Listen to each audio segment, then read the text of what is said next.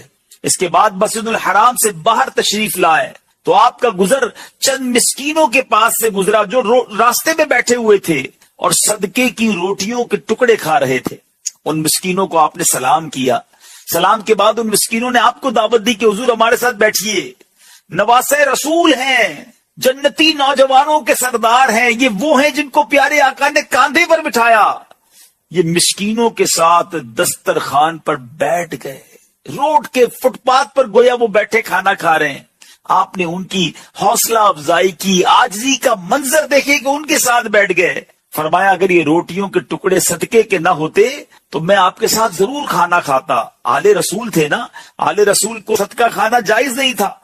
اس کے بعد آپ ان مسکینوں کو اپنی قیام گاہ پر لے آئے، ایسے نہیں چھوڑ کر چلے گئے، اور سب کو عمدہ کھانا کھلایا اور رخصت ہوتے وقت سب کو درہم بھی عنایت فرمائے۔ کیا بات ہے، نبی پاک کی تربیت کا کیا شاہکار تھے یہ لوگ۔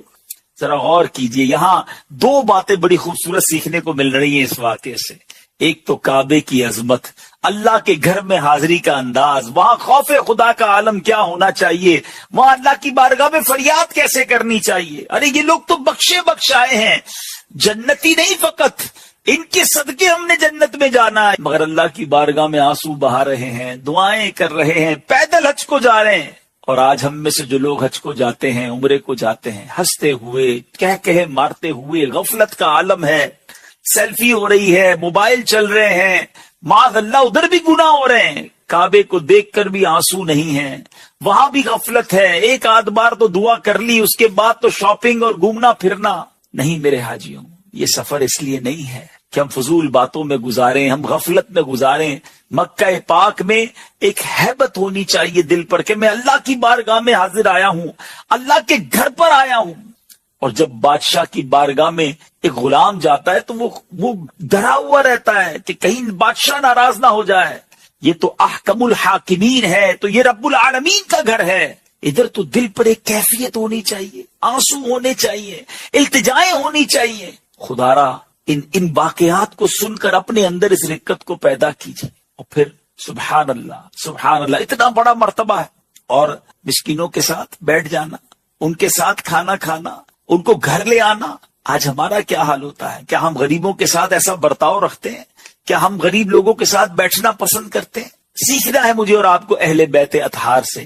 جبھی تو جناب سیدی اعلیٰ حضرت لکھتے ہیں نا، وہ حسن مجتبی سید الاسخیاء راکب دوش عزت پہ لاکھوں سلام۔ کہتے ایک پرہیزگار شخص کا بیان ہے، میں مسلسل 3 سال سے حج کی دعا کر رہا تھا لیکن میری حسرت پوری نہ ہوئی۔ 4تھے سال حج کا موسم بہار تھا اور دل آرزو حرم میں بے قرار تھا۔ ایک رات جب میں سویا تو میری سوئی ہوئی قسمت انگڑائی لے کر جاگ اٹھی۔ الحمدللہ خواب میں نبی پاک علیہ الصلوۃ والسلام کی زیارت سے میں مشرف ہوا۔ میرے آقا نے ارشاد فرمایا تم اس سال حج کو چلے آنا۔ میری آنکھ کھلی تو خوشی سے دل جھوم رہا تھا کہ پیارے آقا علیہ الصلوۃ والسلام نے فرمایا ہے کہ تم اس سال حج کے لیے چلے جانا۔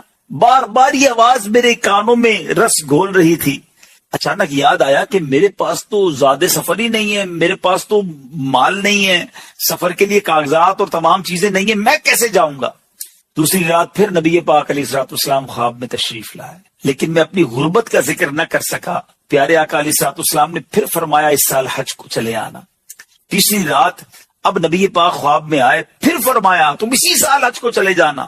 میں سنتا رہا مگر ہمت نہ ہوئی۔ اب 4تھی بار میں نے سوچا کہ اب پیارے آقا تشریف لائیں گے نا خواب میں تو میں عرض کر دوں گا حضور میں کیسے آؤں، میرے پاس تو کچھ بھی نہیں ہے، آہا پلے زر نہیں، رختے سفر سرور نہیں، تم بلا لو، تم بلانے پر ہو قادر یا نبی۔ اب 4تھی رات نبی پاک علیہ الصلوۃ والسلام خواب میں تشریف لائے، فرمایا تم اس سال حج کو چلے جانا۔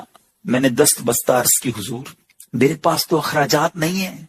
ارشاد فرمایا اپنے مکان میں فلاں فلاں جگہ کو کھودو، وہاں تمہارے دادا کی زرہ موجود ہے، دادا کا وہ ایک لباس، جنگی لباس تھا، وہ موجود ہے۔ اتنا فرما کر میرے آقا علیہ الصلوۃ والسلام تو تشریف لے گئے، میری آنکھ کھلی، میں نے جو جگہ نبی پاک نے خواب میں بتائی تھی اس جگہ کو کھودا تو میرے دادا جان کی قیمتی زرہ وہاں سے نکلی، بالکل صاف ستھری تھی، گویا کسی نے استعمال ہی نہ کی ہو۔ میں نے اسے 4000 دینار میں بیچا، اللہ کا شکر ادا کیا۔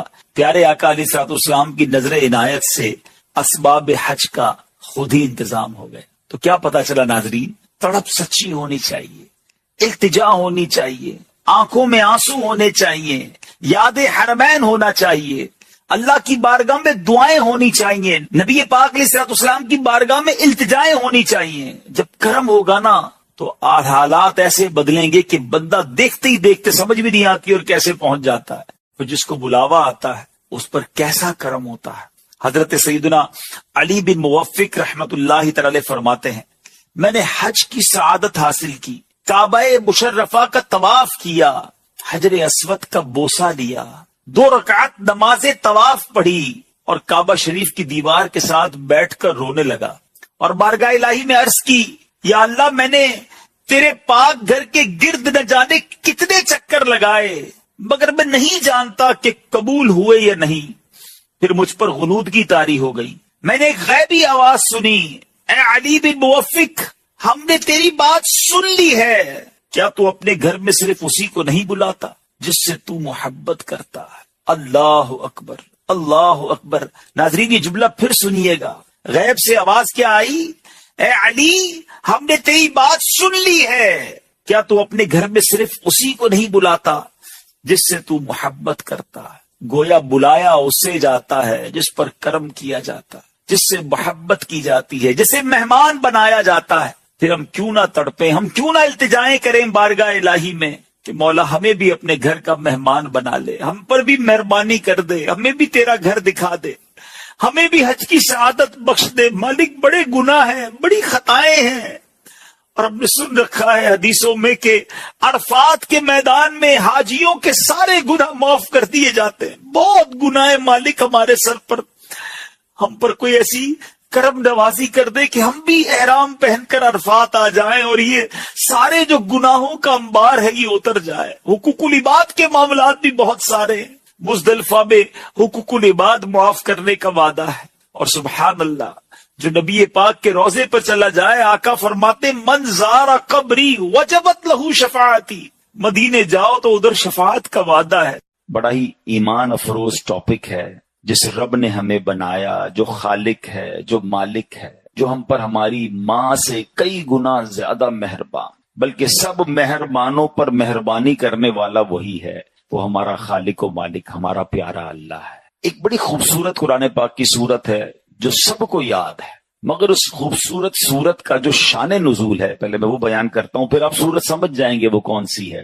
اس سورت کا شان نزول یہ ہے کہ کفار نے نبی پاک علیہ الصلوۃ والسلام سے، جب نبی پاک نے ریویل کیا، اسلام کے بارے میں اعلان کیا، اللہ کی طرف بلایا، انہیں بتوں کی پوجا کرنے سے روکا، تو انہوں نے اللہ کے بارے میں سوال کرنا شروع کر دیے، اور بڑے عجیب و غریب سوال تھے ان کے کوسچنز بڑے یونیک تھے۔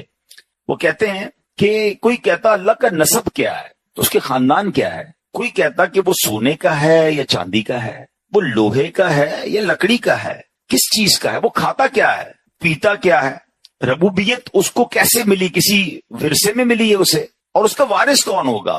عجیب عجیب ان کے سوالات تھے۔ اللہ کریم نے ان سب کا جواب دینے کے لیے قرآن پاک کی یہ سورت نازل فرمائی۔ اب یہ سورت کون سی بتاتا ہوں، مگر پہلے اس سے ایک اور اس سورت کی فضیلت بیان کر دیتا ہوں کہ حضرت عائشہ صدیقہ رضی اللہ تعالیٰ عنہ فرماتی ہیں کہ نبی پاک علیہ الصلوۃ والسلام نے ایک لشکر روانہ کیا جہاد کے لیے، اور ایک شخص تھے اس میں، وہ اپنے ساتھیوں کو اس میں نماز پڑھاتے تھے، تو روزانہ نماز میں، ہر نماز میں سورہ فاتحہ کے بعد یہی والی سورت پڑھتے تھے۔ جب لشکر واپس آیا تو نبی پاک علیہ الصلوۃ والسلام سے کسی نے بات ذکر کر دی، حضور یہ جو ہمارے امام صاحب تھے یہ تو ہر نماز کی ہر رکعت میں سورہ فاتحہ کے بعد یہی سورت پڑھتے تھے۔ تو پیارے آقا علیہ الصلوۃ والسلام نے انہیں بلایا، فرمایا اس سے پوچھو کیوں ایسا کرتے تھے۔ تو جب لوگوں نے ان سے پوچھا، فرمایا یہ سورت تو رحمان کی صفت ہے، اس وجہ سے مجھے بڑی پسند ہے، میں پڑھنا پسند کرتا ہوں۔ تو نبی پاک نے فرمایا کہ اسے بتا دو کہ اللہ تعالیٰ بھی اس سے محبت فرماتا ہے۔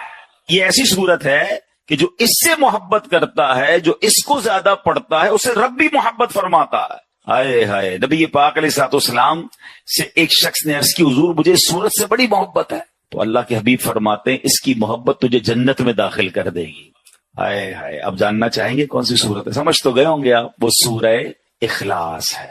اللہ کریم کی صفات کا بیان، اللہ کریم کا جو یوں سمجھے کہ رب کیا ہے، کون ہے، انٹروڈکشن جو ہے جس پیارے انداز میں اللہ کریم نے فرمایا۔ اب اس میں ایک عشق والی بات بھی سن لو، علماء نے بڑی پیاری بات کی کہ اس میں اللہ یہ بھی تو فرما سکتا تھا هو اللہ احد اللہ الصمد، اللہ ایک ہے، اللہ بے نیاز ہے، یہ قل هو اللہ احد کیوں کہا گیا؟ یہ بڑی عشق والی بات ہے۔ اللہ نے اپنا ذکر بھی اپنے حبیب کی زبان سے کروایا ہے، بلکہ بڑی پیاری بات ہے نا کہ وہ ایک شعر آپ سنتے ہوں گے کہ دساں کی میں مصطفیٰ دی کیڈی سونی شان ہے، آپ دی تعریف وچ سارا ہی قرآن ہے۔ تو لوگ کہتے ہیں سارا ہی قرآن نبی پاک کی تعریف میں ہے یا نبی پاک کا ذکر ہے۔ سورہ اخلاص میں اللہ کے نبی کا تعارف بتاؤ کہاں ہے، اللہ کے نبی کا ذکر کہاں ہے؟ یہ تو اللہ کا ذکر ہے۔ تو جن کی آنکھیں کچھ اور دیکھتی ہیں وہ کچھ اور دیکھتی ہیں۔ عشق والوں کو تو صاف صاف نظر آ رہا ہے کہ رب اپنی ربوبیت کا اعلان بھی کر رہا ہے تو محبوب کی زبانی کر رہا ہے، اے محبوب کہہ دو اللہ ایک ہے، انہیں سمجھا دو اللہ بے نیاز ہے، کل کہہ کے اپنی بات بھی لب سے تیرے سنی، اللہ کو ہے کتنی تیری گفتگو پسند۔ اللہ کے حبیب کو رب نے ارشاد فرمایا محبوب ان سے کہیے، سوال کر رہے نا آپ سے، آپ ہی نے جواب دیجئے۔ اور اب وہ جواب کیا ہے؟ کیا کمال کی صورت ہے، توحید الہی کا شاندار بیان ہے، اللہ کریم کی ذات کی زبردست یہ سمجھے کہ تعارف ہے۔ اللہ فرماتا ہے قل هو اللہ احد اللہ الصمد لم یلد ولم یولد ولم یکن له کفوا احد۔ تم فرماؤ اللہ ایک ہے، اللہ بے نیاز ہے، نہ اس نے کسی کو جنم دیا اور نہ وہ کسی سے پیدا ہوا اور کوئی اس کے برابر نہیں ہے۔ یہ عقیدہ توحید کو پکار پکار کر یہ سمجھے بیان کرنے والی یہ صورت ہے، اور اللہ کرے یہ ہمارے دل میں نقش ہو جائے۔ میں اس صورت کے بارے میں کچھ عرض کرتا ہوں، لیکن پہلے میں اس کی کچھ فضیلتیں بھی بتا دوں، اس کو اپنا ورد بنا لیں۔ تو آپ اس صورت کی فضیلت کیا ہے پہلے یہ سن لیتے ہیں، پھر اس کو ڈیفینیشن کی طرف آتے ہیں۔ سبحان اللہ، حضرت ابو سعید خدری رضی اللہ عنہ راوی ہیں، نبی پاک علیہ الصلوۃ والسلام نے ارشاد فرمایا کیا تم میں سے کوئی اس سے عاجز ہے کہ وہ رات میں قرآن مجید کا تہائی حصہ پڑھ لے؟ 1/3 آف قرآن ہے تم میں سے کوئی جو پڑھ سکے؟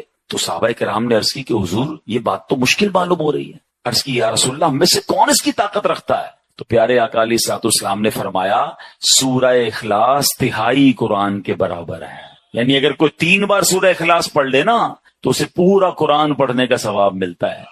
پورے 3 منٹ نہیں لگتے۔ اگر یہ سیکنڈوں اور منٹس کی اہمیت پتہ چل جائے نا، جن کے گھنٹوں موبائل پر فضول گزر رہے ہیں، گھنٹوں جناب گپ شپ پہ گزر رہے ہیں، کھانے کی ٹیبل پر بیٹھتے تو اٹھتے نہیں، چائے پیتے تو کھڑے نہیں ہوتے، اتنی ٹائم ہے ہمارے پاس۔ جس کو سمجھ آ جائے کہ میں 3 منٹ میں پورے قرآن پاک پڑھنے کا ثواب حاصل کر سکتا ہوں، اور میرے نبی کا وعدہ ہے نا تہائی قرآن کے برابر ہے، تو پڑھتے رہا کریں۔ اور اس میں اللہ کا ذکر بھی ہے، اللہ کی شان کا ذکر بھی ہے۔ بندہ اگر اس ترجمے کے ساتھ پڑھے تو محبت الہی اور انکریز ہوتی ہے اور اللہ پر یقین بڑھ جاتا ہے۔ آج کے دور میں تو توحید پر، ایگزسٹنس آف اللہ سبحانہ و تعالیٰ پر بار بار ذکر کرنے کی حاجت ہے۔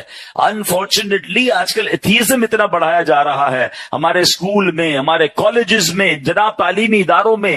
پہلے تو ہم بیرون ملک کے بارے میں سنتے تھے، اب تو معاذ اللہ پاکستان میں بھی یہ سننے کو مل رہا ہے کہ بڑی سازش کے تحت ایسے کوسچن نوجوانوں کے ذہنوں میں کریٹ کیے جاتے ہیں کہ وہ کنفیوز سے نظر آتے ہیں، چونکہ علم سے دور ہیں، علماء سے دور ہیں، قرآن سے دور ہیں، تو پھر خود ہی جناب ان کے ذہنوں میں سوال آتے ہیں۔ آج انشاءاللہ اللہ تبارک و تعالیٰ کی شان، اللہ خالق و مالک ہے، اس کے دلائل بھی سنیں گے اور ہمارے ایمانوں کو اور مضبوط کریں گے۔ اب آئیے ذرا اس صورت کے بارے میں پہلے سمجھتے ہیں۔ یاد رہے کہ قل هو اللہ احد، کہو اللہ ایک ہے۔ عرب میں کفار کی بہت ساری قسمیں تھیں، دہریہ، مشرک، اللہ تعالیٰ کی صفات کے منکر، اللہ تعالیٰ کے لیے اولاد ماننے والے، معاذ اللہ الگ الگ قسم کے وہ